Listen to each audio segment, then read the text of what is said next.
పితా పుత్ర పవిత్ర ఆత్మనామమున ఆమేన్. ప్రియ స్నేహితులారా, మీ అందరికీ దేవుని యొక్క ఆశీస్సులను తెలియజేస్తూ మరి మే నెల అంతా కూడా మరియ తల్లికి అంకితం చేయబడినటువంటి నెలగా మనందరం భక్తి శ్రద్ధలతో జపమాలను జపిస్తూ ఉండగా ఈ యొక్క నెలంతా కూడా ఒక్కొక్క రహస్యం మీద ధ్యానించడానికి మిమ్మల్ని అందరినీ కూడా ప్రేమతో ఆహ్వానిస్తూ ఉన్నాను. మరి జపమాల యొక్క విశిష్టతను ఈనాడు మనం ధ్యానించుకుందాం. ధ్యానించే ముందు వాక్యాన్ని భక్తి శ్రద్ధలతో చదువుకుందాం.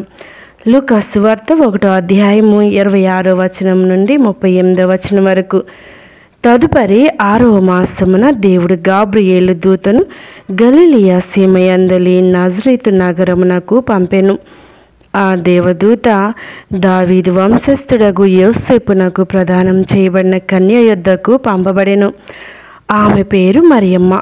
దేవదూత లోపలికి వచ్చి ఆమెతో, అనుగ్రహ పరిపూర్ణురాలా, నీకు శుభము, ఏలిన వారు మీతో ఉన్నారు అనెను. మరియమ్మ ఆ పలుకులకు కలత చెంది ఆ శుభవచనం ఏమిటో అని ఆలోచించుచుండగా దేవదూత, మరియమ్మ, భయపడకుము, నీవు దేవుని అనుగ్రహమును పొందియున్నావు. ఇదిగో, నీవు గర్భం ధరించి కుమారుని కనెదవు. ఆ శిశువు నాకు యేసు అని పేరు పెట్టుము. ఆయన మహనీయుడై మహోన్నతుని కుమారుడని పిలువబడును. ప్రభువగు దేవుడు తండ్రి అయిన దావీదు సింహాసనమును ఆయనకు ఇచ్చును. ఆయన సర్వదా యాకోబు వంశీయులను పరిపాలించును. ఆయన రాజ్యమునకు అంతమే ఉండదు అనెను. ధ్యానాంశం: పరిశుద్ధ జపమాల మాత పూజిత మాసాన్ని మనం జరుపుకుంటూ ఉండగా జపమాల ఒక గొప్ప మధురమైన భక్తి మార్గం. జపమాలను జపించటం, ప్రభువు జీవిత పరమ రహస్యాన్ని ధ్యానించటం, ధన్యత పొందటం.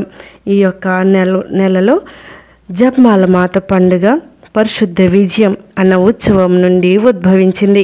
1571వ సంవత్సరం అక్టోబర్ 7వ తేదీ లెపాంటో అనే ప్రదేశంలో టర్కీ సైన్యానికి క్రైస్తవ సైన్యానికి మధ్య సముద్ర యుద్ధం జరిగింది. క్రైస్తవ సైన్యం ఈ యుద్ధంలో అపార విజయాన్ని సాధించింది. క్రైస్తవ సైనికులు మరియ తల్లి సహాయాన్ని అర్థిస్తూ జపమాలను ప్రార్థించగా విజయం సమకూరిందని వారి విజయాన్ని జపమాల ప్రార్థనకు అన్వయించారు. ఈ విజయ వార్షికోత్సవాన్ని పురస్కరించుకొని 5వ భక్తినాథ పోపు గారు పరిశుద్ధ విజయం అన్న పండుగ స్థాపించారు. అదే రోజు పోపు గారు మరియ మాత ప్రార్థనకు క్రైస్తవుల సహాయమాత మా కొరకు ప్రార్థించండి అన్న విన్నపాన్ని కలిపారు. 1573వ సంవత్సరం 13వ గ్రెగోరీ పోపు గారు రోము మేత్రాసనం అంతటా అక్టోబర్ 7వ తేదీన పరిశుద్ధ కన్య మరియ జపమాల పండుగగా చేసుకోవాలని ఆదేశించారు. 1716వ సంవత్సరంన 14వ క్లమెంట్ పోపు గారు ఈ పండుగను జపమాల మాత పండుగగా పేరు మార్చి యావత్ శ్రీసభ ఘన విజయంగా జరుపుకునేలాగా ఆదేశించారు. తర్వాత 13వ సింహరాయలు పోపు గారు మరియ మాత ప్రార్థనకు జపమాల మాత మా కొరకు ప్రార్థించండి అన్న విన్నపాన్ని కలిపారు. మనం పారంపర్యంగా సంతోష, దుఃఖ, మహిమదేవ రహస్యాల్ని ధ్యానిస్తూ జపమాల ప్రార్థించటం, ప్రభు బహిరంగ జీవితాన్ని గురించి ధ్యానాంశాలు కొరవడుతున్నవని భావించి 2వ జాన్ పాల్ పాపు గారు 2002 సంవత్సరంలో తాము ప్రకటించిన విశ్వలేఖలో మహాపరిశుద్ధ జపమాలలో మరో 5 పరమ రహస్యాలను వెలుగు రహస్యాలుగా కలుపుకొని ప్రార్థించమని ఆదేశించారు. మరియమ్మ అంతయు తన మనస్సును పదిలపరుచుకొని మననం చేయుచుండెను. లూకా సువార్త 2వ అధ్యాయం 19వ వచనం అని సువార్త గ్రంథంలో చదువుచున్నాం. అంటే మరియ తల్లి రాబోవు లోక రక్షణమును గురించి, తాను జన్మనిస్తున్న లోక రక్షకుని గురించి తాను తన కుమారుడు ఇరువురును అనుభవించనున్న శ్రమల గురించి ఇంకా ఎన్నో విషయాలను గురించి ధ్యానించింది. జపమాలను ప్రార్థించినప్పుడు మనమును మరియ తల్లితో కలిసి తల్లి కుమారుల జీవితంలో జరిగిన సంఘటనలను గురించి ధ్యానిస్తూ ఉన్నాం. జపమాల మాతకు మాత్రమే సంబంధించిన ప్రార్థన అని అనుకుంటే అది పొరపాటే. మరియ మాతతో కలిసి ప్రభు జీవిత సంఘటనలను ధ్యానం చేయు ప్రార్థన. ఎందరో పునీతులు జపమాల ప్రార్థన ఆవశ్యకతను గూర్చి చెప్పారు. మన విశ్వాసయానంలో మనకొచ్చే శోధనలను జయించ సాయపడమని మరియ తల్లిని ప్రార్థించుదాం. జపమాలను ఆయుధంగా ఉపయోగించి మన ఆత్మ శత్రువులను జయించుకుందాం. ప్రతిరోజు జపమాలను జపించు, ప్రార్థించు, అధికంగా ప్రార్థించు. పాపాత్ముల కొరకు చాలా ఎక్కువగా త్యాగమును చెయ్యి. నేను పరిశుద్ధ జపమాల మాతను, నేను మాత్రమే నీకు సహాయం చేయగలను. అంత్యంలో నా పరిశుద్ధ హృదయం మాత్రమే గెలుస్తుంది. ఫాతిమాలో మరియా తల్లి పలుకులు.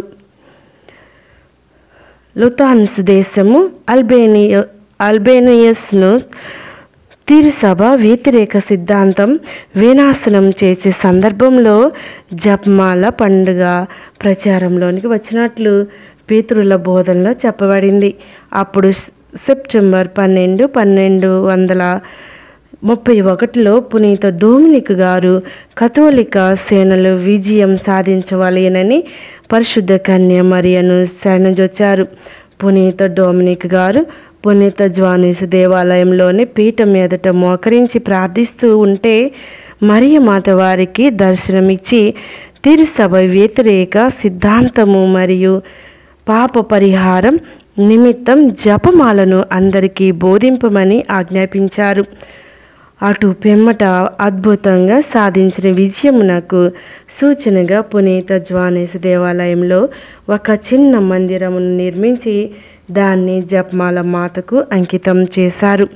ఆ కాలంలో ఈ బోధకు అనుగుణంగా పరిశుద్ధ జపమాల భక్తి ప్రచారంలోనికి వచ్చినట్లు గమనించవచ్చు.